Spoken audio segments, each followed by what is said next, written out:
In today's video, I'm going to teach you how to add custom CSS in Webflow.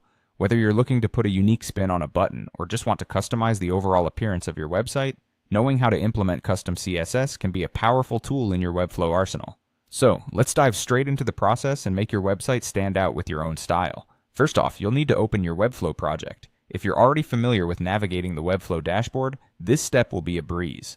Just head over to your list of projects and click on the one you'd like to customize.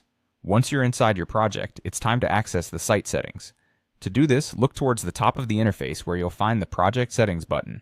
Go ahead and click on that to take you to the project's configuration page. Now, in order to add custom CSS, we need to venture into the Custom Code section. You'll typically find this under the Site Settings, so locate that tab and select it.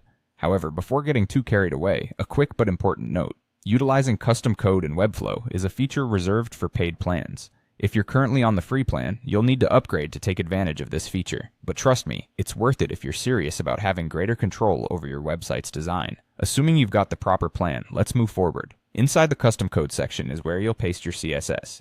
Here's how you do it. Scroll down to where it says head code. You'll be placing your CSS inside a tag at the end. Once you've successfully input your custom styles, don't forget to save your changes. It's crucial, as this locks in your hard work and ensures your custom CSS is correctly registered within the site. Now the final step is to publish your site. This will apply all the new styles for everyone to see. Simply click the Publish button to push your changes live, and there you have it, a newly styled website with your own custom CSS ready to impress your visitors. That wraps up our walkthrough for today on adding custom CSS to your Webflow site. I hope you found this guide helpful and feel more empowered to personalize your website to match your vision. Keep experimenting and have fun designing.